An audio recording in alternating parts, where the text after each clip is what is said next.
Merci Camille pour cette étude très complète. Nous voilà informés. Oui, cela fait beaucoup de paperasse. Il faudrait peut-être élaguer un peu, non? Oh, ce n'est pas tant le volume des dossiers papier qui me soucie. On a assez de locaux pour stocker quelques centaines de boîtes. Ce qui m'interpelle dans cette situation, ce sont deux choses. Primo, ce qui manque. Manifestement, il y a des documents engageants qui ne sont pas contrôlés. Si on en a besoin, on ne saura pas où les prendre, ni même s'ils existent quelque part. Secondo, le numérique. On voit que de plus en plus de choses passent par les réseaux. Tout le monde envoie des mails à tout le monde et à n'importe qui. Pourtant, j'ai signé des délégations de signature à 6 personnes. Ce n'est pas très cohérent. Et où sont les CD de messagerie, n'est-ce pas? Bonne question. Le secrétaire général de Régent avait acheté des graveurs pour faciliter l'archivage numérique. Graver les CD, c'est du stockage, ce n'est pas de l'archivage. Avant de parler de stocker ou d'archiver des mails, il faut d'abord se préoccuper de leur production. Il va falloir s'entendre sur les mails qu'il faut écrire ou ne pas écrire. Je crois que nous n'avons pas bien pris la mesure des choses. À partir du moment où vous envoyez des messages au nom de l'entreprise pour accepter ou refuser quelque chose à un client, à un fournisseur ou à l'administration, ce n'est pas votre problème personnel, c'est le problème de l'entreprise. Les conséquences en termes financiers et en termes d'image peuvent être terribles. Regardez l'histoire de la réclamation de M. Soloviev.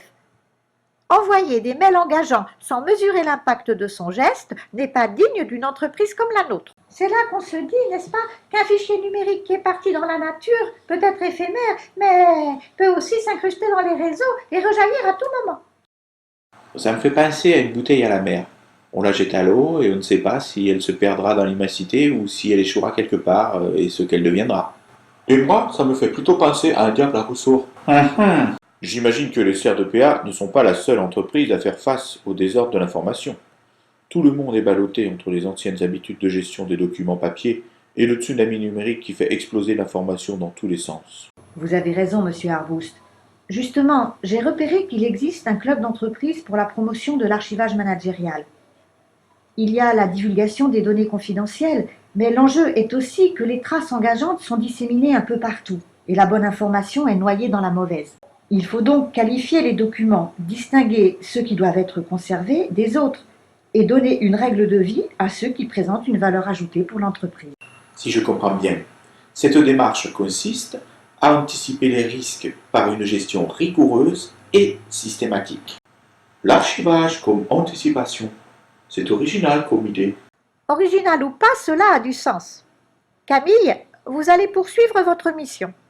Je veux savoir quels sont précisément les risques aujourd'hui entre ce qui est stocké et identifié, papier ou numérique, et les documents qui manqueraient à l'appel en cas de besoin. Le risque zéro n'existe pas, n'est-ce pas? C'est vrai, mais ce n'est certainement pas un argument pour rester les bras croisés devant le tsunami numérique. Après notre dernier audit URSAF, je peux vous assurer que le fait de ne pas avoir de règles de gestion documentaire et d'archivage n'a pas joué en notre faveur. Très juste.